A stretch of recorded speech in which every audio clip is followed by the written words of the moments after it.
Hey everybody, this is Sean Overton with OneStepRemove.com, and today I'm talking with Batur Asmozoglu. That's good. All right, yeah, I was worried about butchering that. Not exactly a common name, but Batur is Turkish, and I'm here in Istanbul. I've been working with him for the past month, and I've been working on the same project as he is, but we come from totally different backgrounds. So obviously I run One Step Removed. I'm a programming and algo company, and Batur's background is that he's worked at every major bank that you've heard of. Credit Suisse, Deutsche Bank, HSBC, and everything that he's done in those banks is he's done FX trading. So he's made markets, he takes positions for the bank, and the great thing about this month is I've learned a ton of what it actually is like to be in the center of the Forex world.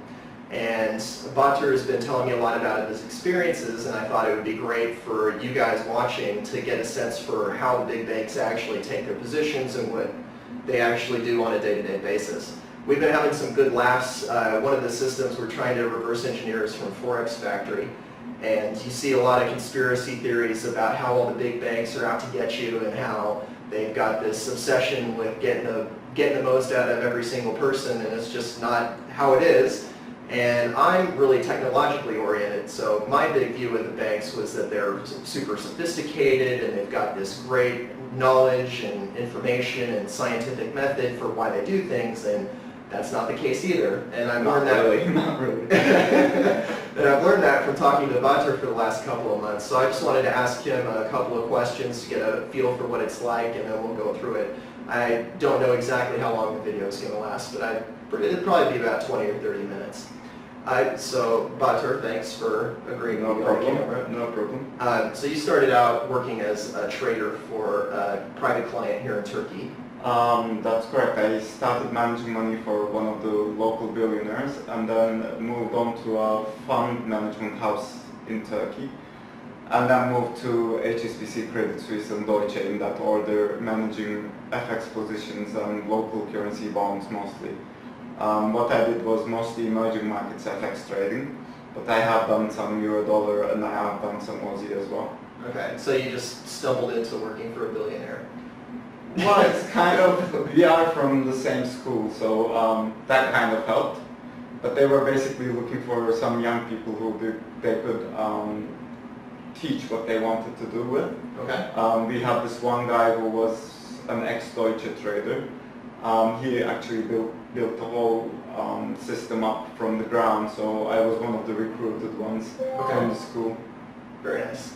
And when you got your experience in the banks and you started working, how do they actually train traders? Like when you're an institutional trader, what do they do to teach Well, most people think banks are very sophisticated and they have plans for everything. The reality is, especially the London investment banking, is actually not sophisticated at all. The people themselves are sophisticated. They come from good schools and strong backgrounds. However, the banks have invested very little money since the 80s and the 90s in infrastructure and software development.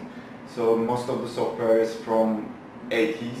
Even Reuters today was made in 75, I think. Okay. Reuters is probably one of the biggest FX platforms in the world, by the way. The banks themselves don't really invest much into the people either because the turnover is very huge. They don't really know who's going to lead when. So basically you're pretty much alone with your instincts and your gut feelings.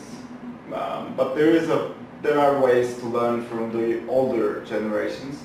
They are usually there to be a mentor, try to teach you stuff, but there is really no sophisticated way of raising a good trader from the ground up. So you've talked a lot about the lifestyle and the pressures of working in London as a trader, and you just mentioned the high turnover.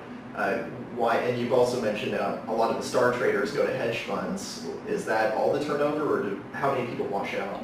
Well, basically, let's say 10 people start up this X investment bank in London at some point. If the product that you're dealing with is profitable, that meaning, look, for the last 5 years, let's say, bonds have been very profitable because of the low interest rate environment. Euro-dollar has been relatively profitable, but let's say CHF has not been profitable because it doesn't move much. It's not volatile enough. So if you're lucky enough to be in the right product market, then you have to be better than the 7 or 8 other traders, because basically in a bank most people think there's around 500 traders when they see the pictures of the large trading rooms, but the truth is most of those people are M&A people, equities, sales. In the largest FX bank, which is Deutsche, at the moment there is about 70 FX traders. So not that many, and every year a lot of people leave the school to become a trader. So at the end of the day, 10 people start into the first year, some of them have already left. At the end of 5 years, there is barely 1 or 2. Okay. Most of them, in a funny way, leave by themselves, because the pressure of trying to make money gets to you very fast if you don't really have the talent. Right. Yeah. So Imagine that. yeah, well, basically the bank takes you on as a fresh starter. What's different than most people would expect is they want you to start making money right away. Okay. In a small way, maybe with help from other people, but they really don't give you 6 months to get a hold of yourself and learn about the place or anything. So if you're lucky enough to have the guts to try this, and if you're lucky enough to get the right trades done at the right time, you might have a 6-month start.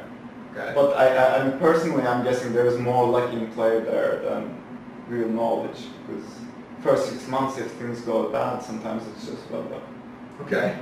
And I noticed that a lot of the positions that you talked about, not just for yourself, but for all bank traders really, is not this crazy intraday technical analysis with a mechanical system. It's the exact opposite of that. The truth is, about while I was trading at the bank, I've seen very little technical analysis at all. The main reason for this is the bank is the market-making exchange. The bank is the place where the market is made when there is no prices in the market. So if you're the market maker, if you're the price maker, you can't look at historical data and make up a price for the events that are happening right now. If you have events happening today, like let's say Lehman Brothers in 2008, you need to have a real person sitting at that desk, not looking at the historical data, but looking at the customer flow, most importantly, and the events and what they understand from them translates into the price action in the day. One of the main reasons why a trader can't really trade intraday is because constantly you have customers taking prices from you. So you don't have the luxury of sitting down and like looking at charts and Fibonacci levels or stuff like that. Because average trading rate of a euro-dollar trader is about 10 to 15 deals a minute when it's really going. Okay. So he doesn't really have the time to look at things or anything, but if he's a good trader, he will have come in the morning. He will have prepared some scenarios with different outcomes in case a data might come in or whatever might happen. So he's going to be prepared for pretty much whatever might happen. And the difference basically is while these trades from the customers flow in, all he does is he buys at some predetermined level that he thought about in the morning. He usually doesn't even know the exact size because of the customer deals always flowing in. Right. You never actually know your position exactly, Okay. because there is no software developed for this. So you don't know whether you're net long 50 or 70? No, not really. Because the average flow is anywhere from $50 to $250. Okay. Most pound and euro dollar traders carry positions around $200 to $300 worth. And when you say dollars, that means million. Yeah, $1 million, yeah. And that's basically only to cover the customer flows. Okay. So if he wants to put on a large position, it has to be around $500 million. And I think that's a real key distinction that's probably going to go over most people's heads. So when we talk about trading, we're used to seeing the prices just flicking on the screen. They come from this magic box. And I always just thought that there was some super scientific algorithm designed by PhDs that's fluttering this across my screen. But that's not the case at all. It's really, the banks aren't taking positions, they're accepting positions. They're making a market. That is true. There is an algo department in every bank, and they have made money in the last 5 to 10 years. But they're proving to be less and less profitable because the more algos there are out there in the market, the less profits there are to actually get. So yes, there are algo trading teams, but they've never been more profitable than a good FX trader. A manual trader has never been beaten so far. The largest P&L I've heard from an algo was around $5 million a year, I think. Okay. And that would, with $5 million, you wouldn't be able to keep your job as a manual trader. Okay. So it's a little different than what people think. But I would say the day traders who trade with the brokers mostly trade with algos. To be able to have access to a manual trader, you would have to have significant capital, more than $50 million definitely. Okay, so that's just hedge funds and Yeah. pretty good sized institutions. Pretty much. So when you're trading, that's just a totally different concept. And the one thing that tripped me up before was we talked about market making. I only trade when I think I have an advantage. Yeah. But when you're making a market, you don't get that luxury. Why can't you pick your own positions? Well, let's say you're market making for euro dollar at Deutsche Bank. Okay. They have around $20 billion of flow a day. Okay. And you basically have to manage the larger sizes. So around $5 billion of this is going to have to be manually made. Okay. You're going to take a position at some point, obviously, and you're going to want to be long maybe 100 million euros. And then some other guy in a London hedge fund will come and sell you 500 euros, let's say, 500 million euros. While you're trying to sell that, some other hedge fund from France will come and they will buy 750 million euros. Okay.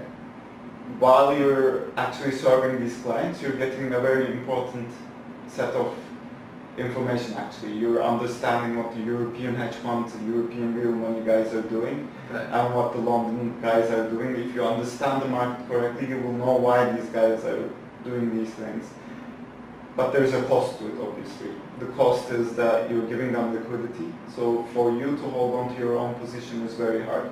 Right. So the only way to keep your position is actually to predict what's going to happen. So if your dollar is going lower because of some euro negative market news, you have to be as much short as possible, pretty much, because the customer's flow, when it starts to flow in, it's not going to give you a break so you can put back your position on or think about it. Right. So people usually do whatever they can in the time they have, and then things fall into place in about 2 to 3 minutes. But the volatility in that region is crazy. And most people, when I read the chat rooms and the platforms and everything, most people think actually there are traders trying to target certain levels in euro dollar or anything else. Traders do trade at certain levels, but actually if you think about it, the levels are dictated by the customer. Okay. Because wherever you put your stops, the market goes to. If you put $1 million worth of stops, it's nothing. But if, let's say, 90% of the hedge funds in the world puts a stop loss at euro dollar at 100 pips from here, naturally a euro dollar trader would have to start buying before it hits that spot. Because after you hit the stop loss, it's too late to buy 700 euros. Right. So naturally, euro dollar trader starts to build up the position for that stop, because when he hits there, he doesn't want to lose money. So he doesn't actually try to stop people out, but to keep himself in a comfort zone that is actually understandable by his bosses. Right. He has to keep buying as the euro dollar approaches the stops. The only way to hedge is buying. Anyone who has traded options would understand this through the delta trading. If you have options and if you want to hedge it, as the price moves, you have to sell and buy to hedge your positions. It's exactly the same thing. So the closer you get to the order, the more of the order you have to close. So for me, I used to work at one of the biggest FX brokerages in the world, and we had this cool tool when only like 5 people had access to it. But you could see the cloud of all the different stop levels on a meta level. So you knew that like 133, there were crazy concentration of stops. But you on the desk, you're the guy making the market. You don't have access to that information like on a computer screen, do you? No, we didn't really have that kind of software. I'm not sure why, but the investment banks seem to have stopped developing software in the late 80s. Any software that's developed is mainly in-house, barely works. And emerging markets in investment banks, for example, have started in the last 10, 15 years really. Most of the bonds pricing and most of the even options pricing still runs on Excel. Okay, so it's just Microsoft Excel, same thing you get. As crazy as that sounds, because of the complexity of the matters and because the products keep changing faster than the projects, Right. it's impossible for an investment bank to actually come up with a software without actually shutting down business first.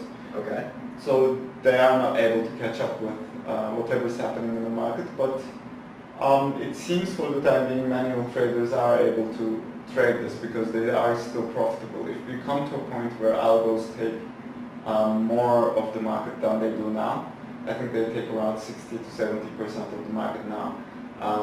But if they become larger, then it could be problematic for manual traders. But the real advantage of a manual trader is you never get a ticket for $1 million or $2 million. Your tickets are 250, 500, or any size like that. So you don't get 100,000 tickets a day like algo does. Right.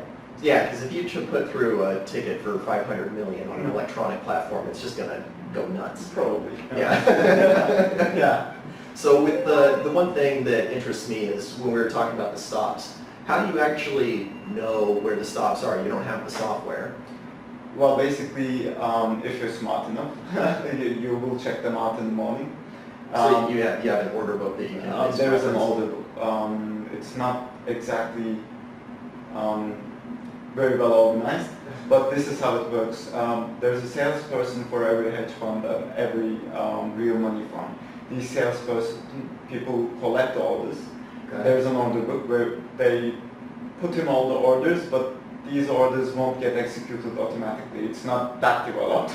Okay. But as the market comes close to the order levels, this salesperson will get up and come closer to you. The closer the order is, the closer the salesperson. So they will remind you. So something's up. Yeah, basically. So there's literally a guy that just hovers over your shoulder and says, "Buy me 50 euro." Yeah, this is why the trading rooms are huge, really. The number of traders is not large at all. Right. In a place like Commerzbank, it's 5 people. So you just have a bunch of vultures wanting to get their commissions, make sure the client gets their bill. Exactly, that's very well said. Okay, and the other thing I wanted to ask you about is I know you made markets for emerging market currencies. How do you decide things like is there a spread in your head, or is it just I'll sell you lira for this much? Well, there is a spread, but spread, unfortunately, is mostly decided by competition. Okay. The more banks do the same business, the tighter the spread. So when I started doing dollar Turkey and dollar rand, spreads were about 5 times what they are now. Okay. But at that point, only 5 banks traded in dollar Turkey. Now there are about 55 banks worldwide who trade in dollar Turkey, and the spreads have fallen to almost euro-dollar like levels. Right. So I guess it's the market condition that really tells you what the spread might be. But the competition is so fierce these days, and banks really are having trouble keeping customers. Spreads are mostly decided by competition. Most of the time it doesn't make sense. Most of the time you lose money on the trades you do. This probably sounds very funny to most people outside banking because as far as I can see, everyone thinks the banks keep making money from every customer trade. Right. In FX, about 75% of the deals actually lose money. Okay. As soon as they trade, because they get very tight spreads from you. Right. Let's say in 750 euro dollar, it's very hard to get out of your position very fast. Okay. And what you make money from is not the deal itself, but the understanding of the market that comes with it. So if somebody buys $1 billion from you, the likelihood of you thinking that euro will go higher at the right time increases significantly. And if you have the larger size of trading positions, you can easily make up the money that you've just lost to the client. Okay, so you're basically trading a small loss for the information of where you think the market will Exactly. go. Yeah. So, and how are you doing that when you're making a market? Because you don't have control over the situation. Well, you don't really have control over the situation, but you know fundamentally what might happen in the market. Okay. So if I think, let's say, these days emerging markets are trading very weak, so basically dollar Turkey, dollar rand, dollar max, everything is going higher. So you don't really need to be that smart to keep buy dollars at every dip. So when customers ask you for prices, basically what you do is you try to buy dollars as much as you can in the dips. Okay. And if some customers come and buy it from you, you pretty much replace it from the market. So how do you get customers to buy it from you? Are you getting really aggressive about selling them dollars or buying them dollars? Or? Well, you can't really do much. The trader only executes the trades and keeps track of the positions. You really don't have much time for anything else. Basically what happens is salespeople come over to you every morning. Okay. They take your ideas on the market and what might happen. Okay. If you have solid trade ideas, they take these ideas to their clients, which are hedge funds and real money guys. Okay. If these funds actually like the trade ideas, they will do this trade with you. Okay. And if you're smart enough to have the right trade idea, hopefully you put on the position. So when these guys come to trade with you, you can give them a tight spread. And when they buy the dollars from you, let's say you're trading in these days, you'll still have enough dollars to make money on your own. Okay. And how does that work incentive-wise? Because if you as the trader, you're taking on the market risk from those clients, but you're also giving them the advice. Well, it's the job of the trader to come up with a trading idea and make money from it. Basically, at the hedge funds, people are traders as well. Right. They're the better ones. Why is that? Well, when you first start the bank, you're basically getting paid 3 to 5% of your profits. Okay. So if you make $10 million for the bank, you take home about 5% of it before taxes. In a hedge fund, that's about 20%.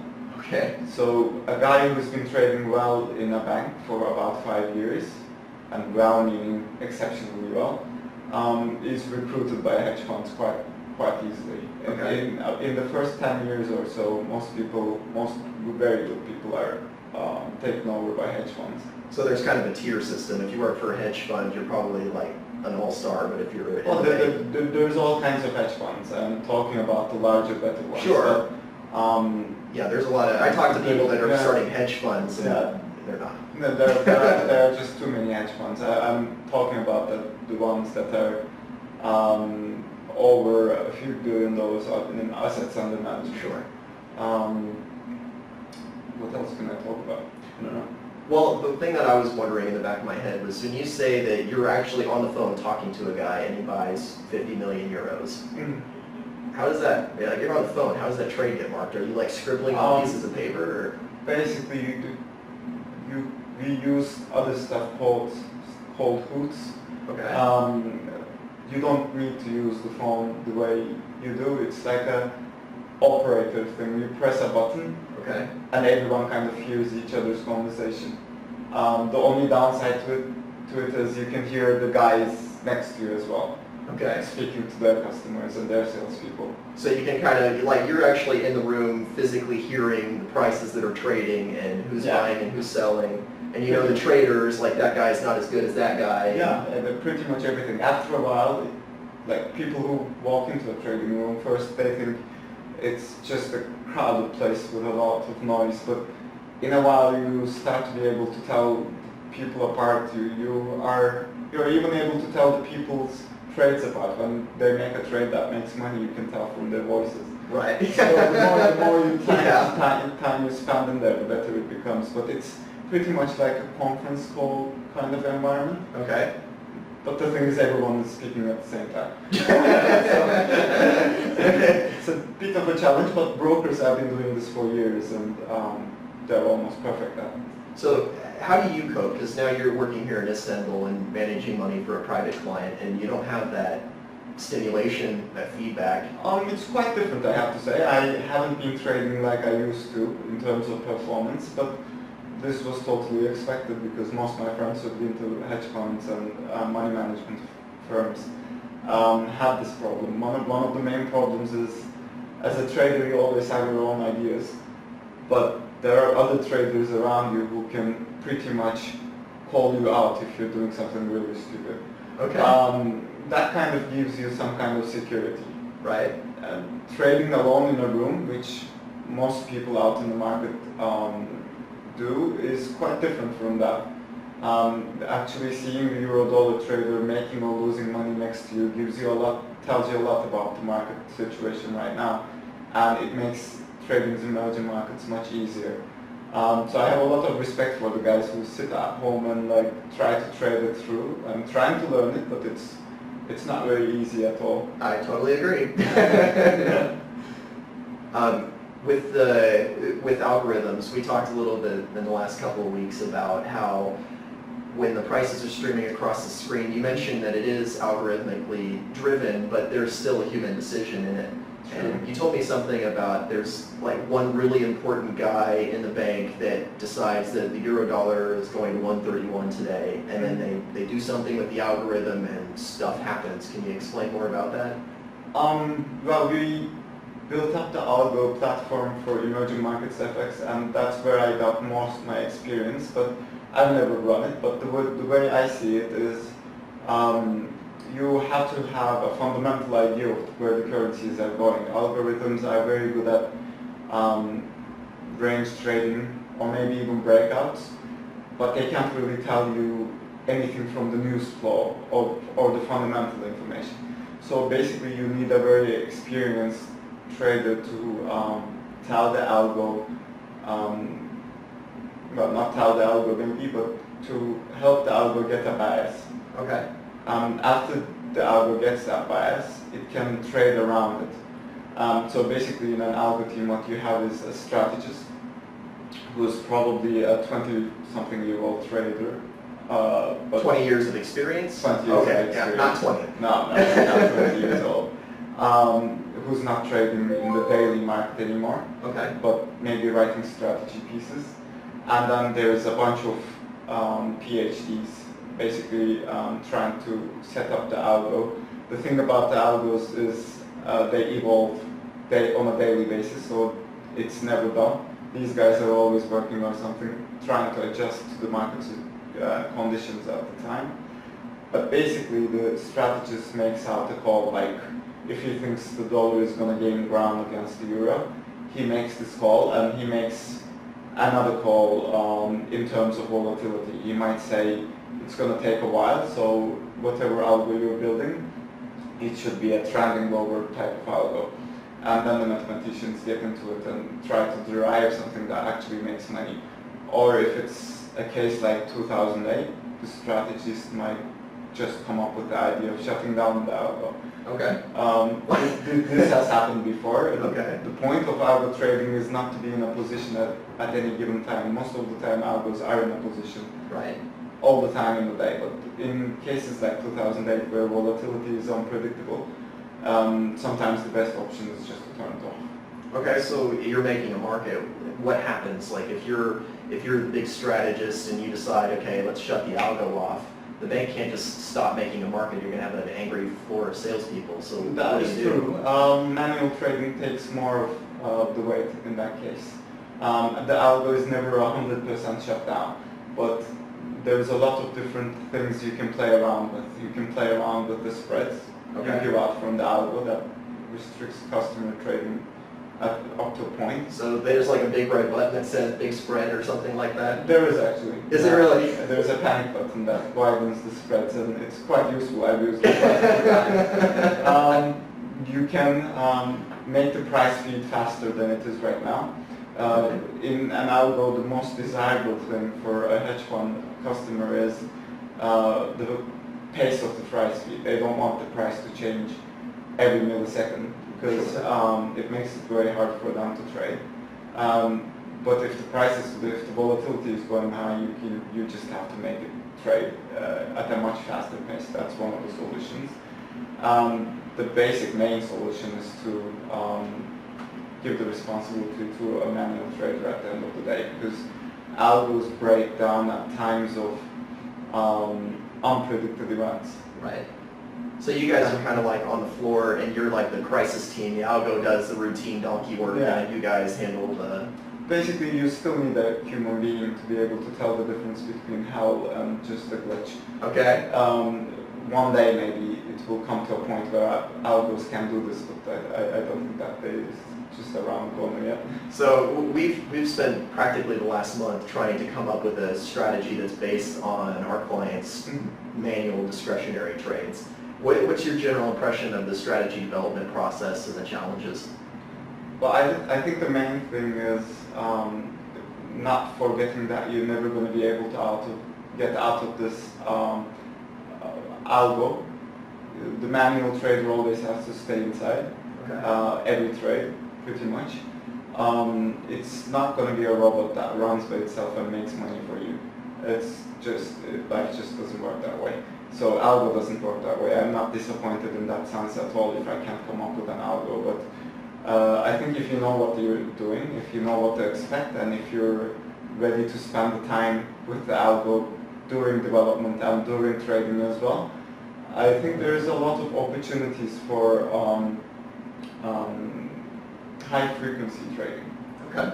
I wouldn't say an algo is the best way to trade a trend, because most of the stuff that I've seen in the chat rooms and the posts, stuff that we've looked over, human being still is better at telling trends, because the algo is looking at backward data. It's trying to interpolate things, lines between 2 points in a very non-human way. Right. But still, I think human beings are better at riding a trend and buying into positions that are making money, etc. But the algo is very good at high-frequency intraday trading, which could be a range trading environment for 6 hours, which could be a range trading environment for 6 days. I think the real catch here is, of course, coming up with the algo is very difficult, but the catch is also coming up with the right environment for this algo. Sure. So what I've learned is you can come up with the algo, but you can never leave the algo alone. It's like a child. So the idea of like coming up with your algorithm and just moving to Costa Rica and letting your black box make you money just doesn't seem to be happening today. And it's interesting you mentioned the range trade, because one of the things that we experienced during this last month is we're trying to develop a trend trading strategy, and I would constantly watch it fall apart, and I kept saying, this is going to be a great range trading strategy. If only we would stop this trending approach and we go to a range. Look what happens when we run these backtest results. Well, if you think about it, an algo basically runs on mathematical equations. How interesting these equations might be actually does not change anything. It relies on historical data. Right. It might be very complicated in terms of formulation, but still it will depend on backward data. How a trend starts is most of the time, fundamental reasons start a trend. And if it's going to keep going on, the fundamental reasons stay there most of the time. This is a very logical way of trading. It has very little to do with the backward data. Right. But in case of a range trading environment, the backward data is actually very applicable because there is no fundamental reason for a range trade. An algo does wonders in a range trade. There is nothing to understand. So trade the chop. Trade the chop, exactly. But if you have an idea that you think is going to start into a trend, I think a human being has to do it. We have been trying to build an algo, but what we've been doing pretty much is we have a certain discipline of getting into a trade. Every trader has a certain discipline of getting into a trade. But I think personalities are very different between people. So everyone's personality actually enjoys a different kind of entry to a trade. Right. Some people might like larger stops. They would not be bothered by the drawdowns. Some people don't like drawdowns, but they like to add on to winning positions. Maybe if a trend is going over, they add on higher lows. In any case, I think it's a very personal thing. So I don't expect an algo to come up with an idea that would fit every person. Right. If I was trying to develop an algo, I would probably develop a set of rules, a discipline in trading, and then I would familiarize myself with the rules, and then I would come up with an algo that runs in mostly range trading environments.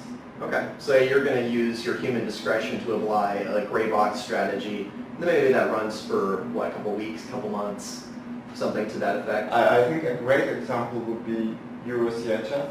After the central bank intervened in Euro-CHF, there was about 6 months of doing nothing but a small bad range.